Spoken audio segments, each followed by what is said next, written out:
is that we've lost concept of true heroes. I have a granddaughter, and I cringe, because her hero is Justin Bieber. Now, it could be worse. It could be Lindsay Lohan, right? And she gets very defensive about it, and he's taught her so much. So I try to connect with her, you know, take her where she's at and drag her out of the mud. But this is, you know, and her whole room is full of it, and then I have to stay there when I'm, I'd rather sleep outside. Really, it's too much. Okay, so we have basically three types of people that we're dealing with. And that is, we have people that have raw ambition. We have people who are very security and safety oriented, and I know you talk a lot about risk management, and there are some people that are frozen in their fear. And then we have people that are out to make a difference. So I'm going to tell you, when we're talking about motivating and moving people, one size cannot possibly fit all. It can't. Because you got to look at each person. And let's just get out of this idea of equality. I believe in fairness and giving people equal treatment for their behavior. But I'm not going to treat you all alike, because you're not all performing alike. You're not all doing the same thing. So I think we have to shift a little bit more to fairness, because equality is basically, if you show up, you get all the kudos. Don't buy it. Okay, now, then we have the people that are making a difference. I also heard a lot of the speakers talk about rewards and recognition. Nothing wrong with them. But for people who are out to make a difference in the world, I honestly, I have to say that if I got the boogie button, the Employee of the Month award with a little button I get to wear for a month, I can honestly say that would not affect my performance here today. I'm sorry. I'm sorry. Might you? It wouldn't. Would it do? Maybe. But it does for some people. So let's just get out of this silo kind of way of thinking, because one size does not fit all. And here we got a guy. Yes, yes, I miss you too, honey. Now put the dog on. So, gotta watch what we're always saying here. Now, the other thing I want to address today is that there are basically three types of problems. And one is a communication problem, and that is where, honest to God, people don't know what to do. People don't know. I was at the bank the other day, and I said, well, I want this to go into checking, not my HELOC. And I said it 3 times. And I probably wasn't as nice as I could have been. I should have explained to her what a HELOC was. But real honestly, if you're working at a bank, somebody should have told her what a HELOC is. Okay? I'm not in the banking industry. I know what a HELOC is. And that's really probably more of a training problem. And people don't even know how to do it. And so you can do everything you want about motivation and inspiration. But if you haven't developed the skills, good luck. And the last one is motivation. People don't want to do it, and that's what I'm going to focus on today. We have a limited time, and that will be my focus. And I will tell you, I'll give Southwest credit for this. What is their motto in terms of hiring people? You know what it is? You all know. Maybe you don't. They hire for attitude, teach the skills. It's a lot easier to teach someone a skill than to change the hearts and minds of the people that you're dealing with. How many of you would agree? And so a lot of it is, and I will be emphasizing this throughout the next hour, is it's really hiring the right people to start with. I mean, wouldn't your job be a lot easier if you just had the right people in the right roles and the right tasks at the right time? And so if you don't put the effort up front to getting it right, how many of you are married, and how many of you are happily married? Oh no, I don't want to. And how many of you are divorced? Okay, and happily divorced, I'm assuming. But yeah, so we're always dealing with the kind of change that, and we're going to be talking more about change in a different aspect as well.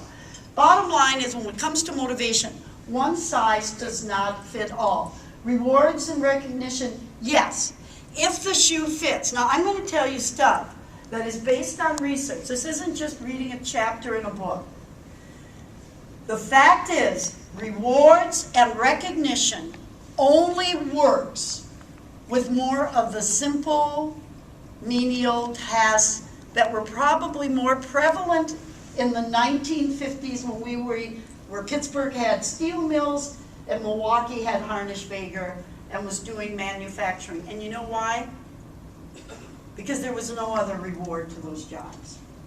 When there's a simple solution, point A to point B, reward and recognition work. There's not a lot of meaning when you're in Detroit on an assembly line. And so what they do is they get their paycheck, they go fishing on the weekend, and they get their meaning with the time off. I can honestly say I have never worked a day in my life. Doing taxes is work. I give it to a CPA, but he never gets it before October 10th. But I have never worked a day in my life. I love being here, and I particularly love this chapter, actually.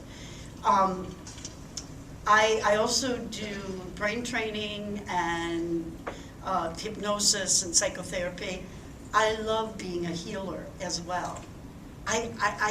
Why would I want to retire? I'm in my 70s. Why would I want to retire and go golfing every day? Really?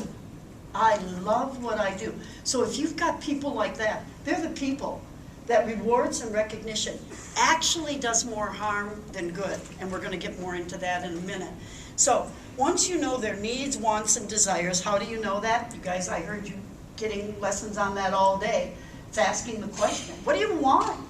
What's important to you? Don't make decisions for them.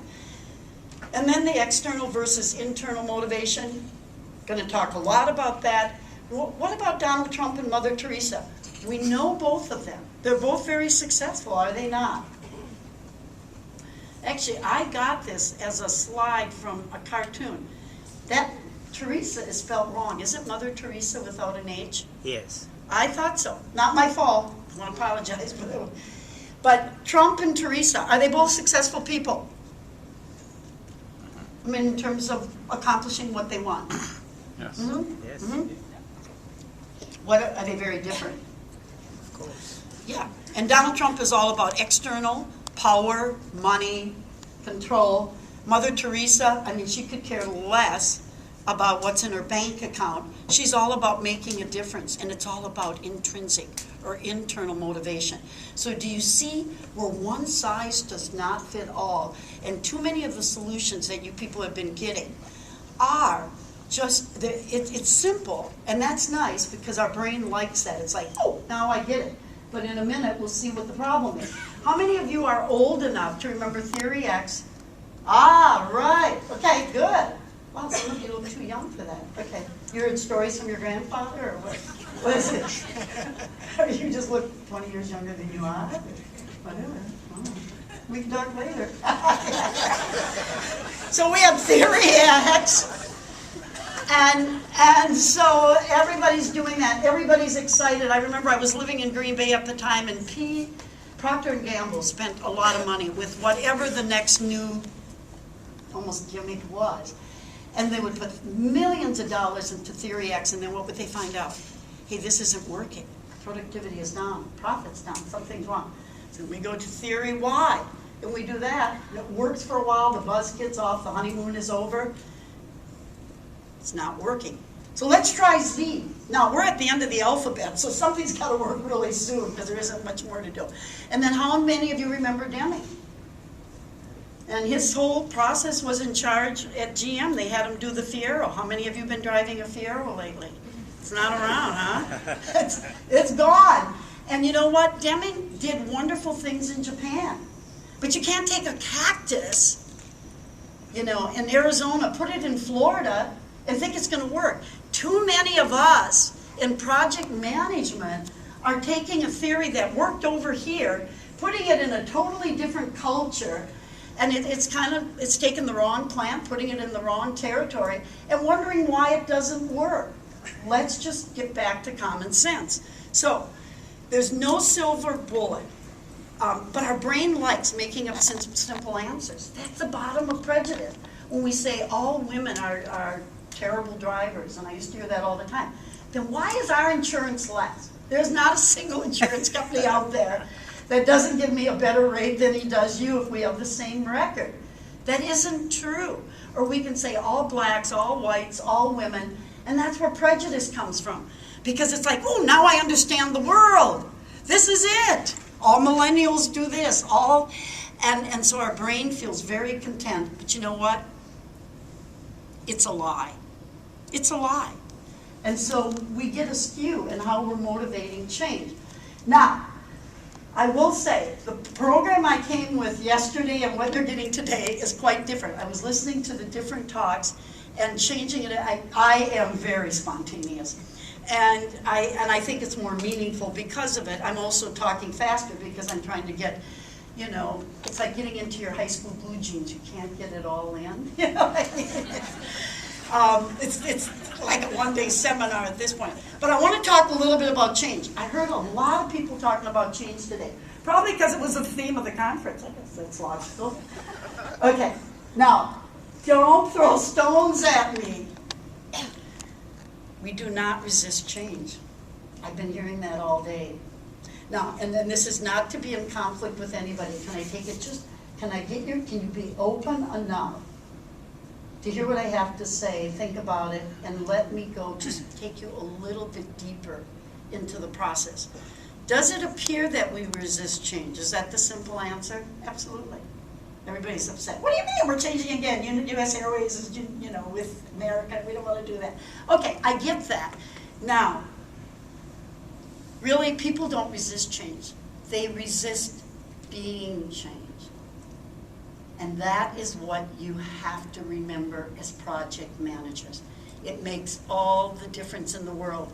You know what? People change all the time. I asked how many were married. That was a change. You were once single, I would assume. You know, okay. Some of you raised your hand that you're married. How many of you are married for the second time? Oh, we got a few. Oh, got a little few more. Well, isn't it interesting? Nobody wants to admit it at first. And then the hands start crawling up when everybody else's is up. Okay, so you were married, divorced, remarried. How many of you have changed jobs? How many of you? Ah, a lot of you. How many of you always lived here in Pittsburgh, or how many of you moved? How many of you moved? Oh my gosh, you're changing all the time, and a lot of it was by choice. I mean, maybe the job paid you more, maybe whatever, but you chose to change. Evel Knievel would dry up if he didn't have change every 30 seconds. Do you see what I'm saying? It all depends. It's an individual thing. But the bottom line is, people resist being changed. It's not the change, it's the transition process. And I did hear some talk about transition. That is absolutely true. It's in the process that the support has to be there. If you've ever been to a circus and you see a trapeze act, holding onto the bars is safe. Letting go of one bar and grabbing onto the next gets a little scary, right? But then when both hands are on the next bar, then there's a safe feeling again. So everything about change is really in the transition. That is where your focus needs to be. Now, what is it about change then that becomes scary in the transition process? It is loss of control. It is loss of control. The one thing everybody wants. Why do people buy things? They buy magnets if they have pain because it's going to be a solution to their problem. It gives them more control over their life. They get divorced because maybe they were in a situation with a very domineering person. And by leaving that relationship or that job, they are gaining more control. That is the pivotal point of what everybody wants. That is one of the universal truths, okay? Now, the bottom line is it's what's in it for me. People welcome change if you present it in a way that will benefit them. And if they have a sense of choice and participation in the process. If you're going to shove it down their throat. And you know what, some of you think you're doing it very gently, but you're shoving it down their throat. They need to have a sense of choice in that whole process. And that gives them a sense of control, which gives them a sense of safety and security, which then says, have at it. That's how it works. Okay, now the other thing is, just remember, you can't teach an old dog new tricks, but the dog's got to like the trick. So it's really how you deliver it, how you present it. How many of you remember the book, Who Moved My Cheese? Okay, these are all thoughts I'm putting together and listening to some of the other programs, because what I want to do in our last hour together is kind of integrate the whole day for you so that when you go home, even if things are not quite all consistent, that's good. It gets you to think. But it puts, at least, it kind of weaves the fabric of the day together. So who moved my cheese? Memory prevents adaptation. One of the speakers today said, it was in the morning, that out of the whole animal kingdom, it's only human beings. Who is that said that? And it's right. Who is that? Jonathan, yeah. That we're, out of all the animal kingdom, it's only human beings that are so slow to adapt. How many of you have a cat or a dog? How many of those cats and dogs have trained you more than, is this not true? I took in 7 cats, the neighbors weren't feeding them, and this was not by choice, this was because I'm a nice lady. They love me. But there's one of them, I always trick them to going outside by putting the food outside. So they all are like little idiots, and they're all pure white, and they all go outside, and they follow each other like sheep, except for Sweet Pea. And there's no question, she is the smartest of the group. She stays inside. She's also half the size of the rest. So my nurturing instinct is what? Oh my God, this poor little kitten, she's gonna die if I don't feed her.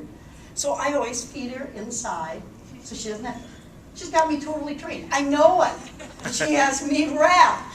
The fact is, that's everybody in the animal kingdom adapts. If there's no more food there, they go someplace else. They find a new hunting ground. But what about people? The reason they stay stuck is because, as human beings, we are blessed with what is called memory. And we don't forget. And we talk about risk management. And we talk about people who resist change. And it's because they have experienced something in their lives that did not feel good. And by nature, we avoid pain and we welcome pleasure. And we don't forget it. How many of you have friends and they keep telling you the same stories over and over about an abusive husband or wife or a boss at work? How many of you have friends like that that you probably need to eliminate? And it's their memory won't let go of it. I mean, as a psychotherapist, it keeps me in business. But I'd rather be here getting a dime rather than doing it that way. But that's what it is you are dealing with memory and past experiences. So you can talk about risk management all you want. If you've got people stuck, you've got to go deeper and understand what is keeping them there. And you know what's keeping them there more than anything else? What controls you more than anything else in life? The one thing that controls you more. And you might say a husband, a boss. Okay, no, we're going to do. What controls you more than anything? Yeah, I already gave it away to you. I should have asked the question first. It is habits. Aristotle said, first we make our habits, and then our habits make us. We are what we repeatedly do. So when you're talking about resistance to change, your biggest obstacle is that people are creatures of habit. We just get, in fact, what I'd like to do, who's a right brainer here? I know this is more of a left brain group. Who's more of the arty, go with the flow? None? 200 people? We don't have one? One? Are you kind of, come on up. Oh, yeah. Give her a hand. That'll give her a little more room. Yeah, right brain people like applause. Okay. And what is your name? Tammy. Tammy, that is correct. Okay, now, Tammy, what I'm going to ask you to do, and I want everybody to follow along because I don't want her to feel like she's alone up here. Okay, we're just going to say P-O-T-S, P-O-T-S, and we're going to do it very rhythmically. P-O-T-S, P-O-T-S, and everybody's going to say it. And at some point, I'm going to ask a question, and everybody, not just Tammy, has to respond. Is that fair? I don't want you to be passive on me. Don't go passive. I want you to respond, but here it is. You cannot pause. You must keep the rhythmical pattern. P-O-T-S, P-O-T-S, P-O-T-S. I ask the question, and the response is right there. You got it? Everybody got it? Okay, and I'm going to have you kind of speak into the mic. Okay, everybody, wait. Okay, P-O-T, everybody, P-O-T-S, P-O-T-S, P-O-T-S, P-O-T-S, P-O-T-S, P-O-T-S. What do you do at a green light? Stop. Go. Stop. What did she say? Stop. How many of you said stop? Admit it, I heard it. Now, if you're going to stop at a red light or a green light, I'm wondering what you're going to do. I'm out of this parking lot before anybody gets in it now. I'll tell you that right now. Okay, what is that all about? Why does she stop at a green light? She looks pretty intelligent, actually. Yeah. Why does Tammy, and a lot of you said it too, why do you stop at a green light? Because it was part of the rhythm. Ah, you're right. She's right. P-O-T-S backwards spells stop. So what I want you to do, we don't have time to go into depth with this. If we had more time, I definitely would take you there. But the fact is, the subconscious mind it doesn't separate the do's from the do-nots. It only gets the general message. That's why a lot of people who are trying to lose weight, you know, it's like, oh, I can't eat donuts. So what are you thinking about? Your brain has got donuts, donuts, donuts. So what do you do subconsciously? Dunkin' Donuts. Yeah, exactly. So you have to realize that everything has to be put in the positive because, yeah, so, and you can't say, I don't want to do this. I do a lot of hypnosis to help people lose weight, quit smoking. And if they put it in the don't want to do, they're going to do it. So just be aware how important your language is when you're leading your tribe. Watch your language. Our thoughts are language-based. I have a friend. She's one of my best friends back. I'm in Lake Norman, the Charlotte area now. I'm from Wisconsin. And I do prefer the Packers over the Steelers. But anyway, I don't care. I got paid already. I'm paid. I'm out of here. You can boo all you want. I got the money, honey. And the Packers are going to meet the Panthers, who are undefeated. Do you know what tickets are going for? I paid $92, and I thought it was outrageous. $6,000. Oh my God. A non-Super Bowl game. It's ridiculous. I have to agree. I have to agree. So once you understand how to present it, understand that our thoughts are language-based. But one of my dear friends will always say, she's a nurse. Oh, I hope she's not watching this. She's a nurse, and she makes something where she has kind of a business on the side that has to do with cooking. And she always says, I'll never make enough money doing this as I do nursing. And yet she complains how little she makes nursing. What just happened there? Her language is, yeah. So you need to watch the language of the people that you supervise. Would you all give Tammy a hand? Yep. And so what happens when we talk about habits? We get into this state of comfortable misery where we're so miserable, but we get comfortable with it. You feel safe, secure. And remember, one of the 3 personality types that I talked about was what? Safety and security. Those are the people that are always complaining. They get comfortable in their misery. They know exactly what's going to happen tomorrow. More misery. And this gives them a sense of safety and security. Now, the other is, I already mentioned that we're programmed to passivity. I did the dollar. The mind makeover. What we really have to do is retrain the brain. Now, I know that isn't, like, okay, how are we going to do this in 2 minutes? But this was the benefit of me being here all day. I was in for Keith's session on stories. That is the fastest, simplest, non-invasive way to retrain someone's brain. I have to say that. I was just happy to hear what I was hearing. But it's right on. And if you weren't in that session, talk to him, talk to me, but it's right on. And I told him, I said, are you aware you're really doing hypnosis when you're doing storytelling? That is what we call contemporary hypnosis. And it's just having a conversation with people. And like in my book, Winning, How Winners Think What Champions Do, I tell people, just have a conversation with your team. Read one of the stories every day. Have a conversation with your kids, with your team, and discuss how it is relevant. Because, and if some of you were in there, I spoke up when he said something about why do stories work, and I said because they hit the subconscious mind. They hit the emotional brain, which has more energy, and therefore it has more impact, and it's forever. That's why when there's something like if somebody's been raped or something really traumatic, or if you've been in Vietnam or one of the wars, PTSD, all of that, it's the energy and the emotion of something traumatic is harder to let go of than doing a math equation. It's cerebral. It's left brain. Has no emotion. Has no energy. And so stories and following the format that he said is really the way. It guides people into a new direction. They don't even know they're being led. They don't. They enjoy the process. It's like persuading them and having them asking for more. It's the best way you can do it. And the other best way is to call me. And then, so what I want to talk about is a little bit of subconscious self-sabotage. I already said, watch your language.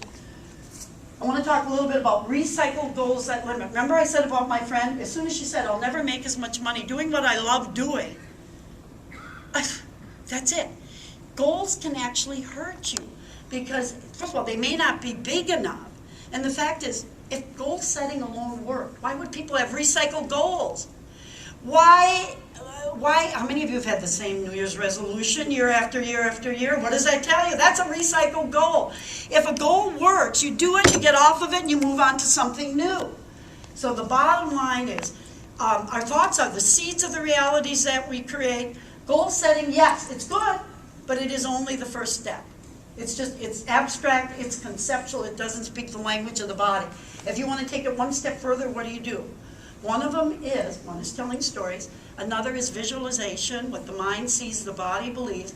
Have people visualize themselves in the future, in a new role. That's one of the ways that you can help them break their habit. But once you visualize, and then if they have to feel themselves in the new role, in the new behavior, because as soon as you put feeling and energy and emotion into it, that's when you get change. That's when you get change. You know what? I can only give you one example because of the time constraints, but I could give you so many. Let me give you this one. I was speaking in Marinette, Wisconsin. It was a fire extinguisher company. What is it called? Doesn't matter. After the talk, I was talking about visualization. A guy came up after in his shorts. He was going to go jogging. And he said, Edie, what you're talking about visualization, I'm testimony. He said, I got multiple sclerosis. Caused me to lose my sight. Caused me to lose my job. I was in a wheelchair. I had nothing better to do. I heard about this visualization, mental imagery stuff. I started doing it. Got his job back. Got out of the wheelchair. Was jogging. Multiple sclerosis. So, let me tell you, what the mind can conceive, the heart can believe, you will and shall achieve. Put the energy to it, put the pictures. Because see, the body likes picture stories. It's a language that it understands, right? I mean, little kids don't say, oh, Webster's Dictionary, oh, this is so cool. No, they like picture story books because it's physical, it's concrete. So you need to speak the physical, concrete picture kind of stories to get a change in what's happening. Did you know NFL, NBA lottery winners, most of them lose all their money? How many of you are aware of that? There's a lot of NBA, more NFL players that go back to where they came from with absolutely nothing. Nothing. And it's more than half. NFL is probably, with lottery winners, it's either 3 or 4 out of 5 lottery winners lose everything they won within a few years. Why is that? And that's why I'm saying, as a leader, you've got to do this individually. You've got to get beyond the conscious and understand by asking the right questions. What's going on with you? Because most of the people, I hate to tell you, a good percentage, are sabotaging their life.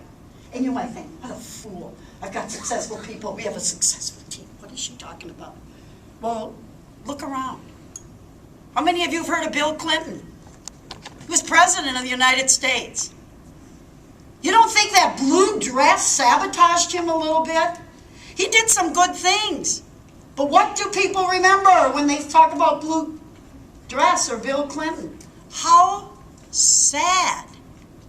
And he's just one of millions. Jay Leno is about the only one that seems to have handled success right. How many of you have heard of O.J. Simpson? Came from nothing. Overcame so much. Was so successful. Got away looks like he may have gotten away with murder, if we can assume that. But he got caught. You know why? Because when people are filled with arrogance and power and entitlement, they start coloring too far outside the lines. They believe they're above the law, which is why wealth, power, money, politicians, you name it, celebrities, they stretch it. They get so out of bounds. They believe honestly that they can get away, and in some cases they do get away with murder. But they will hang themselves in the end. So you need to be aware of this process in the people you see, because most people of greatness, unfortunately, will stain themselves.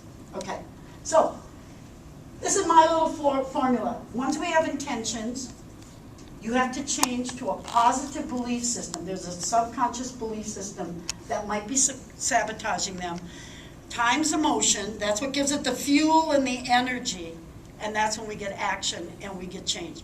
So, when we're talking about intrinsic versus extrinsic motivation. Let me talk. Incentives and pay for performance. What did I say? Yeah, that's good. And I definitely believe in pay for performance, not just for showing up. I mean, if anybody's still doing that, we need to do some radical things here. But that is only for the simple solution kind of task. Routine, left brain. But you know what? All those tasks are in China now. They're in India. They're not even here. They're not the people that you're supervising. That's all outsourced. And so there's a short-term gain. It's more of a survival orientation. But you know what? It can impair performance. Can you believe that? It actually can mess things up because it's focused more on self-interest. And you guys are here talking about team building. So here are some of the hidden costs of rewards. Now, this is based on research. This isn't just something that on a Saturday night I was contemplating my navel and thought, let's put something together that'll shake them up a little bit. Okay, higher incentives actually have been proven to lower performance, not with the simple routine tasks, but with the others. It reduces the depth and breadth of thinking. It limits creativity. What happens, gang, is that there is an addictive nature to rewards and recognition when it's so focused on just pay, and it's not a job where more is involved, like creative thinking, innovation, which is the currency of the future.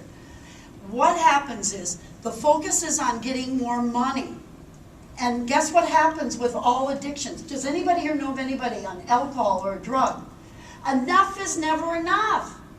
So whatever you get, just by nature of the fact that it is addictive, it's not going to be enough.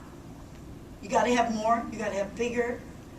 Guess what it does? It creates cheaters. Where's the attention going? It's a quick fix, a fast win. How many of you remember the story about the Atlantic educators in Atlanta?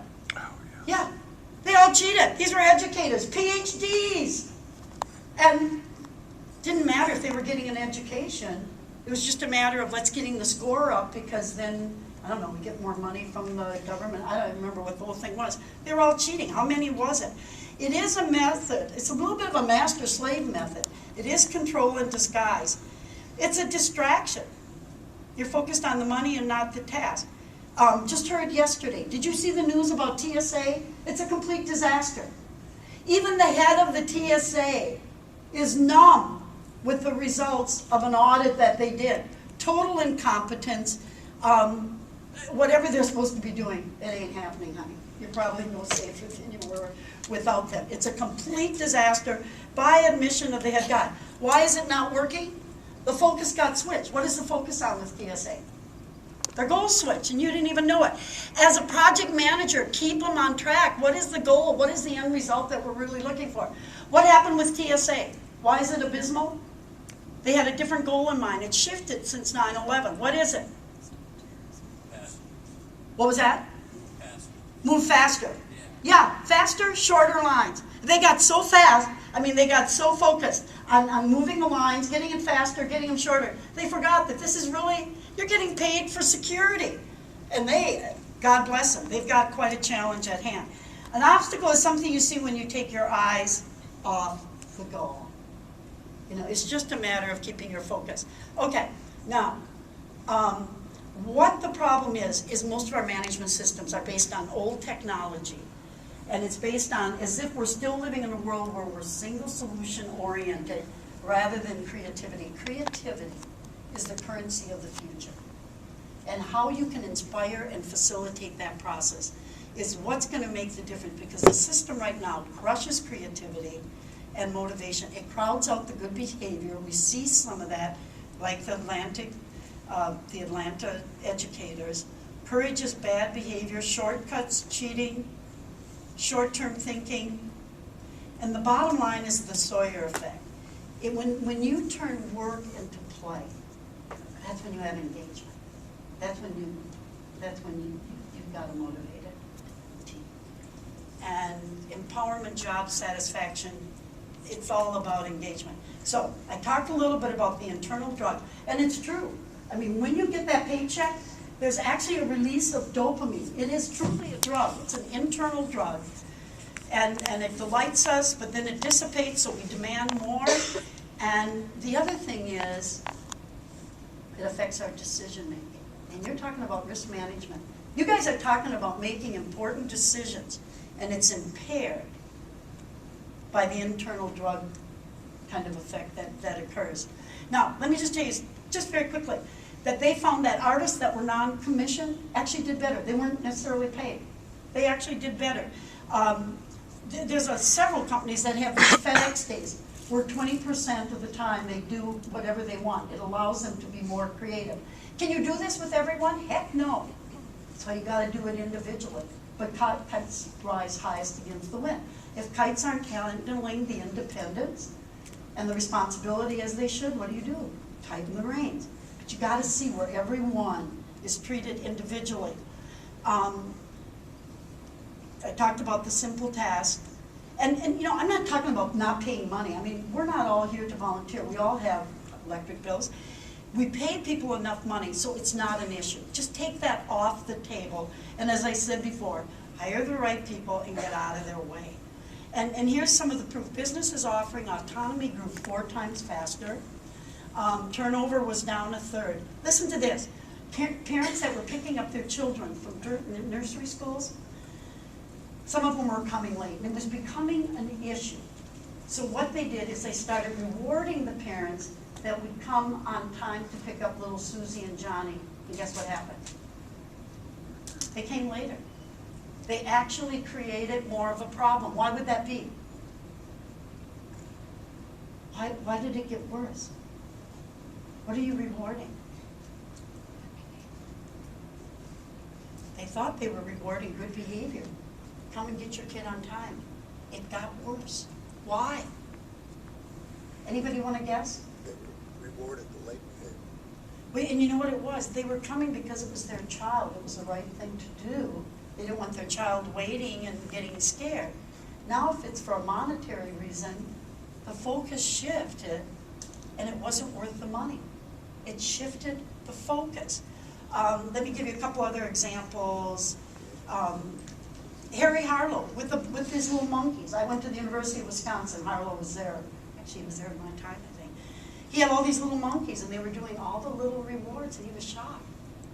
Because when they put out things where there was experimentation, they actually were more engaged in getting the food, the pellets, whatever it might be, that they thought would actually generate more motivation. Listen to this one, Red Cross. How many of you give to Red Cross? Why do you give? Because they pay you? No. You give because, well, maybe you're going to need the blood and it'll be there. That's not a bad reason either. But why do you give to Red Cross? Actually, they weren't too many of you. You guys got to start. To help people. Exactly. So do you remember years ago, Red Cross came up with this brilliant idea, let's pay people and we'll get more. And guess what happened? Donors decreased by 50% when they started paying them. So when I'm telling you this stuff, this is fact. What the new generation is looking for is autonomy, authenticity. You got to be transparent. You got to be real. And mastery. They need the challenge. They need the challenge of change. I was talking to Anthony Reed last night, and he's talking about all these marathons. I mean, he just absolutely salivates on challenge. People need to contribute to a greater whole. They have to feel some purpose and some meaning in what they are doing. It's contributing to something bigger than they are. And a lot of religions actually, and I'm not saying this negatively, there's good religions, but some in the name of religion exploit this and contributing to a bigger, better whole. So when you're looking at the entire picture, look at the task, what they do, when they do it, the technique, the team, who they do it with. Are you pairing up people with the right people? If they can't stand each other, and I mentioned before, it's a matter of being fair rather than being so consistent that you're treating everybody equally when they're not performing equally. So what you're going to do is get the right task, right person in the right role at the right time, giving them the technique, allowing them to discover and explore their own techniques and know who they do it with. Okay. I'm going to move right along. You know what? I just want to say, I keep saying, innovation and creativity. It's the currency of the future. I was just at a party this weekend. I have to show you this. I find this interesting. This is what we call a hilly-billy flashlight. It's a match on a tree.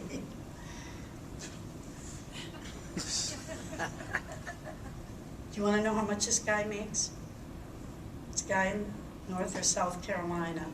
He goes to flea markets. Guess how much he makes? He had a job he hated. This is one simple idea. He puts together a hilly-billy flashlight. Guess how much he's making a week? Anybody want to go for it? Try. Art? 5,000. Almost. 3,000 to 4,000 a week. He's making well over 100 grand a year selling matches. Sells them for $3 a piece. People buy them by the dozens. He no longer has to get up at 8 in the morning. He's got all the freedom in the world. So what if he doesn't have benefits? He's making enough money. It doesn't matter. One simple idea absolutely changed his life. And he didn't graduate from high school, by the way. So anyway, it's all about, ooh, I guess that one's a little bit too big. It's okay. It's the joy of the job. And it's attitude. I find it helps if I look at this as a gated community.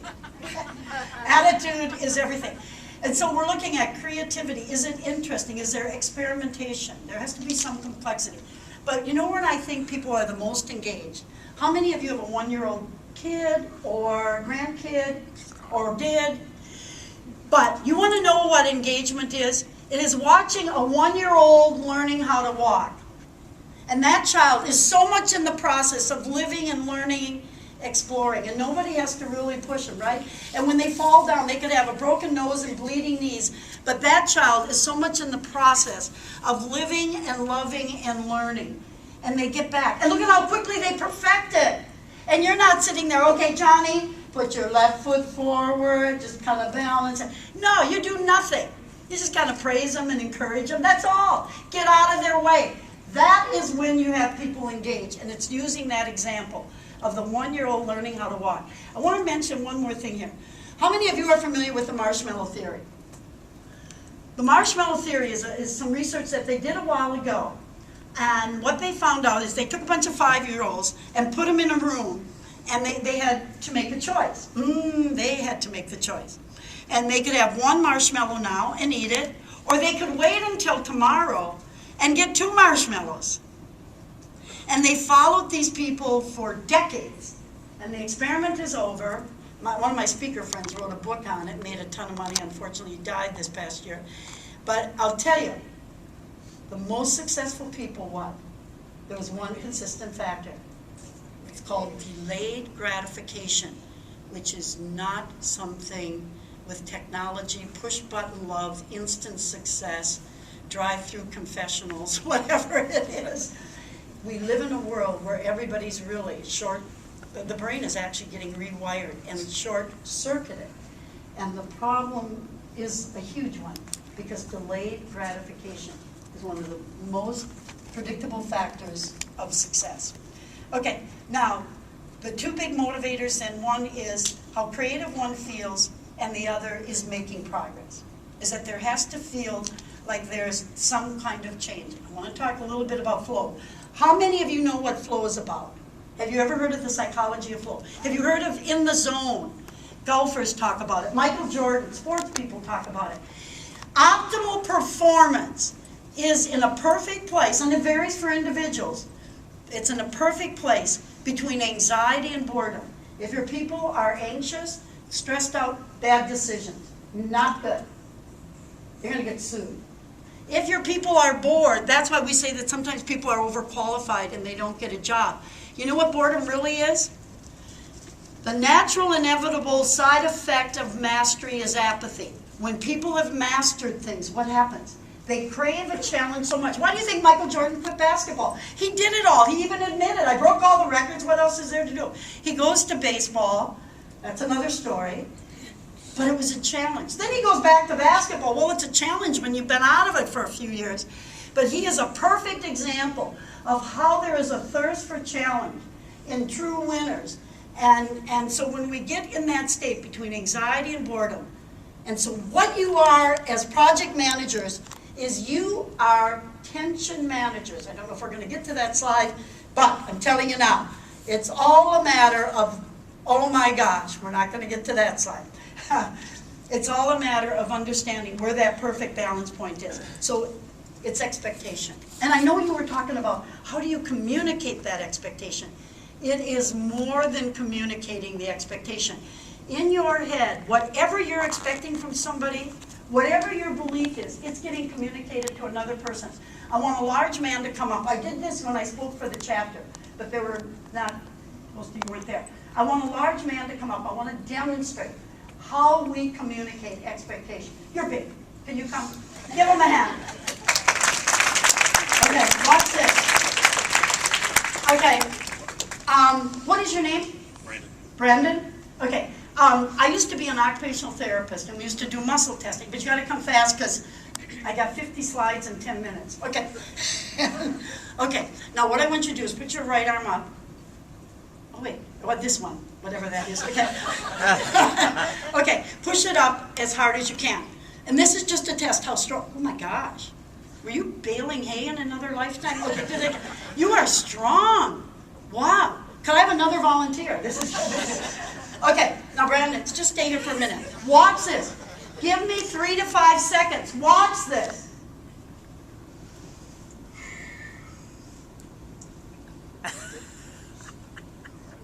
Okay, put the same arm up. You're going to push up. I'm going to push down. Got it? Resist as hard as you can. Keep it straight at the elbow. Fair enough. Resist as hard as you can. Are you really trying? No, try. I'm serious. Try as hard as you can. Okay, resist. Very good. Are you trying? Yeah. No, I want you to be serious about it. Yeah. And it's just about too easy. Try, Brandon, because otherwise I'm not. As hard as you can. Okay. That's more the typical. Okay. But I can still bring it down. Why is it? How many of you know about applied kinesiology?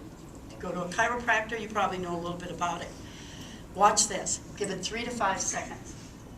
And this time he will be even stronger or weaker or whatever. Wait. Okay, you got it. Watch this. 3 to 5 seconds. Okay, Brandon, I want you to put it up again. Okay. Resist as hard as you can. As hard as you can. Okay, good. What happened?